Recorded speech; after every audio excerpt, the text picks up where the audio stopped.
ಬೆಂಗಳೂರಲ್ಲಿ rowdy sheeter ಬಿಕ್ಲು Shiva ಕೊಲೆ ಪ್ರಕರಣ ಶಾಸಕ ಬೈರತಿ ಬಸವರಾಜ್ಗೆ ಮತ್ತೆ ಬಂಧನದ ಭೀತಿ ಎದುರಾಗಿದೆ.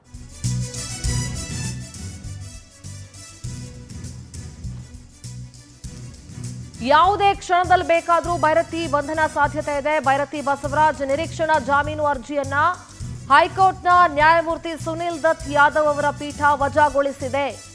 ಪ್ರಕರಣದಲ್ಲಿ 5ನೇ ಆರೋಪಿಯಾಗಿದ್ದಾರೆ ಬೈರತಿ ಬಸವರಾಜ್. ಸಂಕಷ್ಟ ತಪ್ಪಿದ್ದಲ್ಲ. ಅವರ ನಿರೀಕ್ಷಣಾ ಜಾಮೀನು ಅರ್ಜಿಯನ್ನ ಕೋರ್ಟ್ ವಜಾಗೊಳಿಸಿದೆ.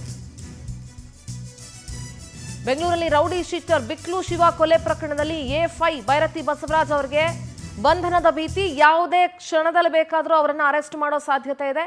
ಈಗ ಆಲ್ರೆಡಿ ಬೈರತಿ ಬಸವರಾಜ್ ಎಲ್ಲಿದ್ದಾರೆ ಅನ್ನೋ ಪ್ರಶ್ನೆ ಕೂಡ ಸೃಷ್ಟಿಯಾಗಿದೆ. ಸೊ ಬಂಧನದ ಭೀತಿಯಿಂದ ಅವರು ಎಲ್ಲೋ ಬೇರೆ ಜಾಗದಲ್ಲಿದ್ದಾರೆ ಅನ್ನುವಂಥ ಮಾಹಿತಿ ಕೂಡ ಇದೆ. ಯಾವುದೇ ಕ್ಷಣದಲ್ಲಿ ಬೇಕಾದರೂ ಅವರನ್ನು ಅರೆಸ್ಟ್ ಮಾಡಬಹುದು. ನಮ್ಮ ಪ್ರತಿನಿಧಿ ಸುಚಿತ್ರಾ ನೇರ ಸಂಪರ್ಕದಲ್ಲಿ ಜಾಯ್ನ್ ಆಗ್ತಾ ಇದ್ದಾರೆ.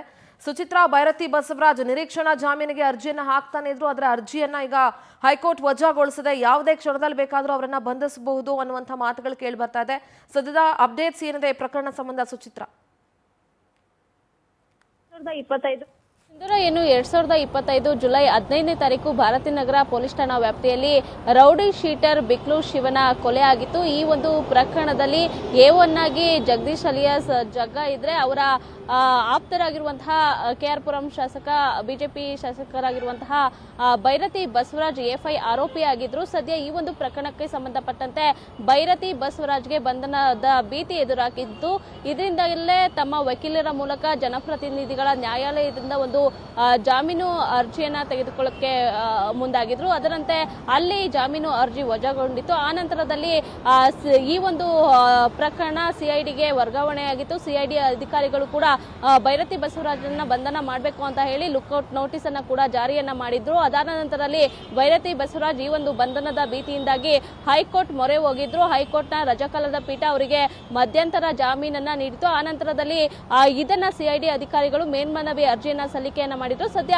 ಈ ಒಂದು ನ್ಯಾಯಾಲಯದ ಹೈಕೋರ್ಟ್ ನ್ಯಾಯಮೂರ್ತಿ ಆಗಿರುವಂತಹ ಸುನಿಲ್ ದತ್ ಅವರಿಂದ ಪೀಠ ಇದೀಗ ಬೈರತಿ ಬಸವರಾಜ್ಗೆ ಜಾಮೀನಿನ ಅರ್ಜಿಯನ್ನ ವಜಾಗೊಳಿಸಿರುವಂತದ್ದು. ಸದ್ಯ ಈ ಒಂದು ಹಿನ್ನೆಲೆಯಲ್ಲಿ ಬೈರತಿ ಬಸವರಾಜ್ ಯಾವುದೇ ಕ್ಷಣದಲ್ಲಾದ್ರೂ ಕೂಡ ಅರೆಸ್ಟ್ ಆಗುವಂತಹ ಸಾಧ್ಯತೆ ಇದೆ. ಈಗಾಗಲೇ ಲುಕ್ಔಟ್ ನೋಟಿಸ್ ಅನ್ನ ಜಾರಿ ಮಾಡಲಾಗಿದ್ದು ಅವ್ರಿಗೆ ಹುಡುಕಾಟವನ್ನ ನಡೆಸಲಾಗಿದೆ.